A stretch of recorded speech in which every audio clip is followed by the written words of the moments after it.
In fact, the person that was in charge for the Corps of Engineers on this project, his name was actually Mr. Savage. Mr. Savage. He worked for the Corps. And as he was destroying fish weirs and fish traps that had been there since time immemorial, the tribal members were objecting. And one of the tribal members, Mr. Knight, Andy Knight, referenced in this letter that I will share with you in my submittals. Mr. Knight says, I've got a treaty right. You cannot destroy what I've had and what my ancestors have had since time immemorial. And Mr. Savage wrote to the Portland Corps. The lieutenant was in charge, and his name was Lieutenant Shunk. I thought that H was a K, so I thought I was going to be here to say that Lieutenant Skunk and Mr. Savage were our trustees at that time, but my staff says, no, that's an H, it's Shunk.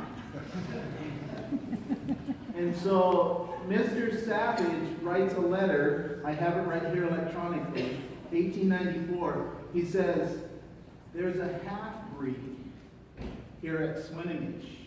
His name is Tandy Knight. He says he has a treaty right to hunt and fish whenever he wants to. And in that letter, he says to his commander, he says, you need to do whatever you can to get rid of this treaty right. It's right there in black and white. And that's how we started our relationship with the Corps of Engineers. Sadly enough, his fish traps and fish weirs were destroyed. Mr. Savage goes on to say that these dredge spoils will make great farmland for when we turn these Indians into farmers. Or if they cannot become farmers, we can lease it to the whites. That's how we started our relationship with the Corps in 1894. Now, I want to fast forward to what's happening at Swinomish today, current, real times.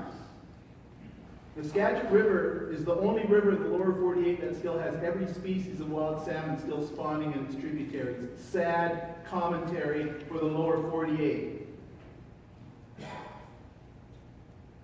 One of our local landowners decided that he wanted to cut a channel off the Skagit in order to store his boats without any permits. No state permits, no federal permits, no permission from the Corps, nobody.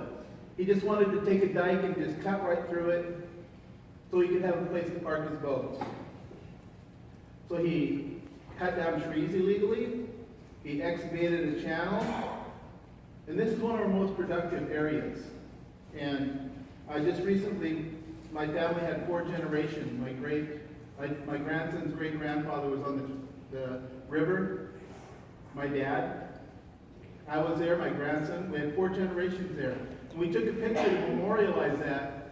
And I said to my dad, we have 4 generations on this river. And my 4-year-old grandson looks at us and says, I'm a generation? It was priceless. It was priceless. So we were just there a few weeks ago. And when we heard about the expansive repair proposed by the local dike district, we funded an analysis that showed the proposed fix was not a return to the prior condition, but in fact a dramatic expansion of the impacts of our fisheries from what existed prior to the damage.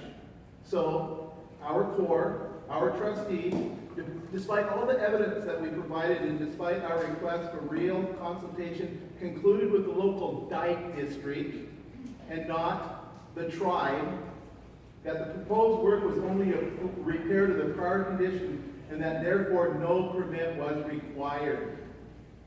We objected, but we were ignored.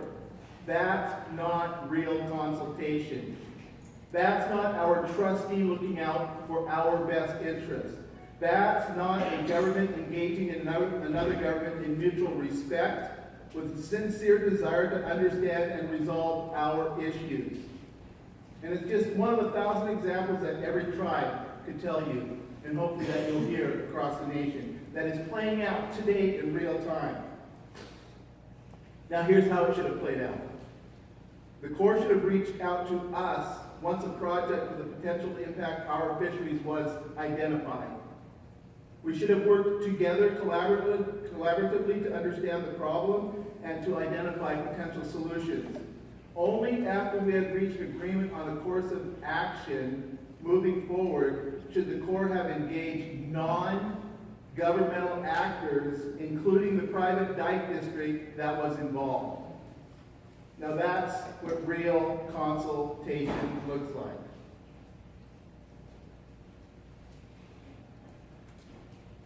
Now here's one thing that frustrates me. When we engage this conversation, we frequently hear that federal agencies say that they have to defer to federal law or are required to act according to federal law, even to the detriment of our treaties. The last time any of us in here read the Constitution, it says our treaties are the supreme law of the land. That's not ambiguous. As our trustees, there is no law that is higher for you than our treaties. No federal statute, no executive order, no rule or regulation. Your obligations to tribal governments to protect our treaty rights, our resources, our sacred places, and our interests must come first. That's a tall order, but I'm confident that you are all up to the task.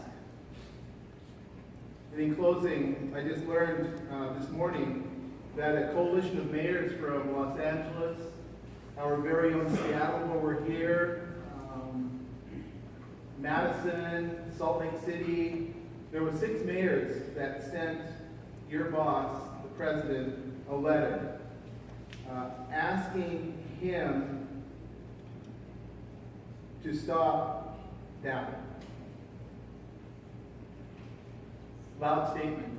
And we thank these mayors for doing that on behalf of Indian country, and I'm very glad that our very own mayor here in Seattle made that step. So once again, I will be sharing these letters, so you guys have this history, the same history that we have, that I'm just not making this up, and that it's a bookend from 1894 to 2016, where we're still seeing the same thing happening in our homelands. Thank you.